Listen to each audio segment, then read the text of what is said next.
Hello everyone and welcome back. My name is Mr. Cobalt, and in this video I'm going to go over a few examples of how to write the Lewis dot structures of elements, or I should say compounds that have expanded octets, and how do you go about writing those Lewis dot structures.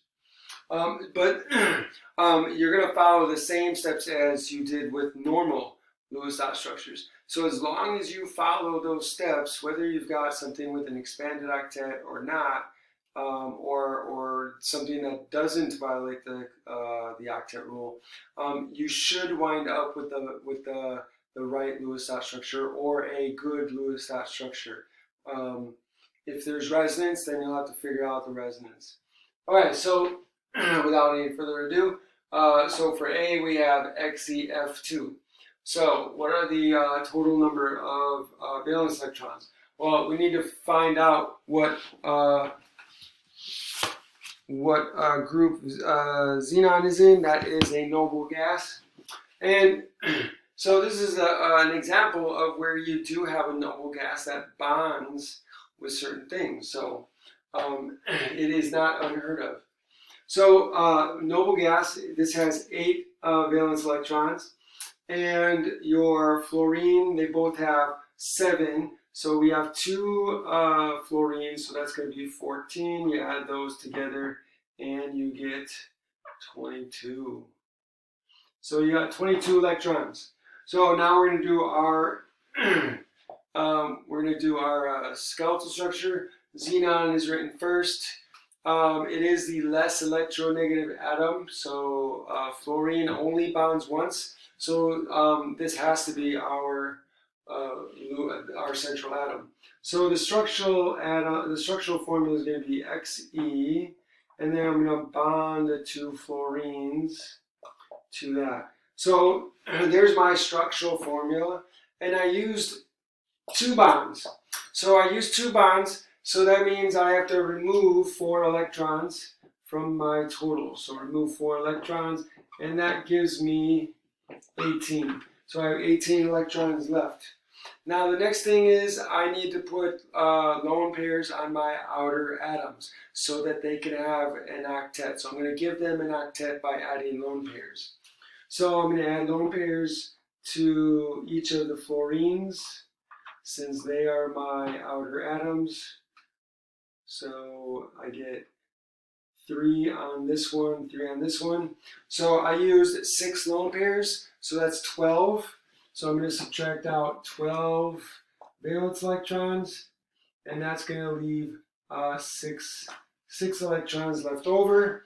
At this point, the next step is, if I have electrons left over and I don't have an octet, then I give my central atom the rest of the electrons. So I'm going to give them lone pairs. So I have 6 electrons left over, so I'm going to give xenon 3 lone pairs. 1, 2, and 3.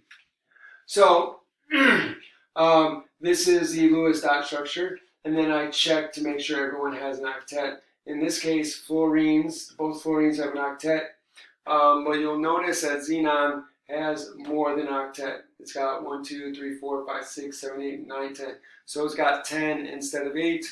That is fine because xenon is in the, what is it, 3rd or 4th? It's in the 4th. Nope, sorry, 5th. It's in the 5th period, so that's, we know that 3 and below allow for an expanded octet. So this is the Lewis dot structure for xenon difluoride. What about xenon tetrafluoride? So same thing. We're going to sum up our valence electrons. So we got 8 again for the xenon, 7 valence electrons for each of the fluorines. So 4 times 7 is 28. So we add 28, and that gives us 36 electrons. So now we're going to draw our our skeletal structure. So xenon is the central atom. We have 4 fluorines, so those are going to be bonded to the central atom. So 1, 2, 3, 4. So fluorine, fluorine, fluorine, fluorine. Okay, so there's our skeletal structure. So we have to remove the electrons we used for the bonds. So we have 4 bonds. So we're going to subtract 8 electrons. So we get left over 28 electrons. So the next step is to give octets to our outer atoms. And we're going to do that by giving them lone pairs. So we're going to give lone pairs to all of our fluorines, 3 lone pairs each, so that they can have an octet. So this fluorine, these fluorines get an octet. This gets 3 lone pairs. This one gets 3 lone pairs. And there we go. So each one got 3 lone pairs. 3 times 4 is, 3 times 4 is 12. 12 times 2 for each lone pair is 24. So we're going to subtract out 24. And that leaves 4 electrons. So the next step, after you've given lone pairs to all your outer atoms to give them an octet, then you add whatever is left over, you add that to the central atom as lone pairs. So I have 4, so that means I'm going to add 2 lone pairs. So now you can see that xenon has an expanded octet with 6. So this is the Lewis dot structure for xenon tetrafluoride. So this is fine. The key to this, we know it's an expanded octet because all of the rest of the electrons that we had left over are put on there as lone pairs, and that's the only place we can put them. And it's the best place to put them because it can expand the octet. Fluorine can't expand the octet. So this is the Lewis dot structure. And the last one is phosphoric acid. So we sum up the valence electrons. So hydrogen has 1 valence electron, so we have 3 hydrogens, that's 3. So right here, 3. Phosphorus is in group 5, so it has 5 valence electrons, so that's 5. And we have 4 oxygens. Each oxygen has 6 valence electrons, so that's going to be 4 times 6 is 24. So 24 plus 8 gives you 32 electrons. So we're going to draw the skeletal structure. Remember that hydrogen is written first, is not going to be a central atom. So the next one is phosphorus. Phosphorus is the lesser electronegative than oxygen. So that is what the central atom is going to be, is phosphorus. And remember, when you've got an acid, and especially an oxyacid, if you've got an oxyacid, the hydrogens are going to be bonded to the oxygens. So then the Lewis dot structure is going to be phosphorus is your central atom. You've got the 4 oxygens bonded to the phosphorus. And then you've got 3 hydrogens. So we'll bond 1 hydrogen to each oxygen.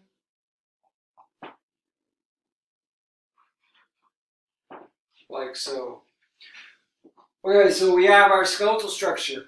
So in this case, we used 1, 2, 3, 4, 5, 6, 7 bonds. 7 times 2 is 14. So we're going to subtract out 14 of those electrons that we used. And that's going to be 18 electrons left over. The next step is to give our outer atoms lone pairs so that they can have an octet. So we're going to give our outer atoms octet.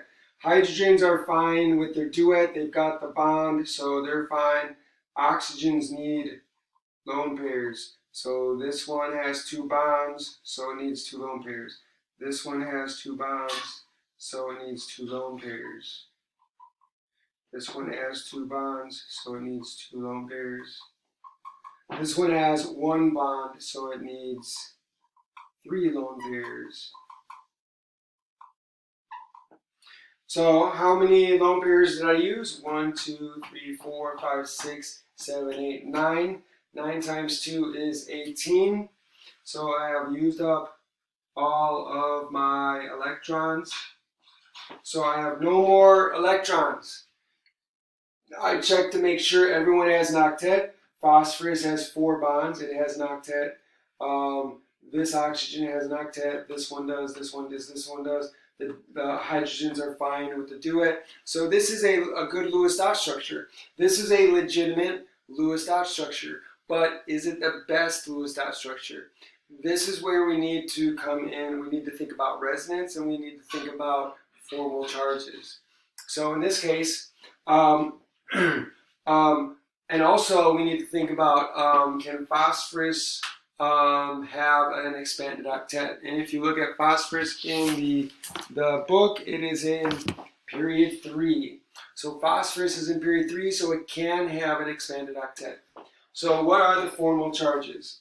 So I'm just going to focus on the ones. You could calculate this yourself. Remember, formal charge is equal to the valence electrons of the element you're interested in minus non-bonding lone pairs minus half of the bonding electrons. So 1 electron per bond. So I'm going to focus on the oxygens and the phosphorus. So I'm going to label what the formal charges are. You can calculate them later and see for yourself. So this is 0, this is 0, and this is 0. Why do I say it's 0? Because it follows the bonding pattern of oxygen. So oxygen's bonding pattern is 2 bonds, 2 lone pair. So if you follow the bonding pattern, it's going to have 0 formal charge. So 0, this is 2 bonds, 2 lone pair, 2 bonds, 2 lone pair. This one is not following the pattern. This one is going to end up having a -1 formal charge. And phosphorus is supposed to follow the same pattern as nitrogen. So having 3 bonds, 1 lone pair. So this is not following the pattern. What you'll find though is that that has a +1 formal charge. So here's the molecule with a formal charge. And if we could move electrons here and create a double bond, we could get rid of the formal charge. So we can do that because phosphorus can have an expanded octet because it has those empty d orbitals available. So we can bring the electrons down, so that way we have 2 lone pairs left here, and then we have phosphorus, and then we'll have oxygen with hydrogen, oxygen with hydrogen. I'm leaving out the lone pairs to make this quicker. And now with the double bond here, this now has 2 bonds, 2 lone pairs, so that is going to be 0. Okay, and what you'll also see is that when you have the double bond there, that this goes to 0 as well.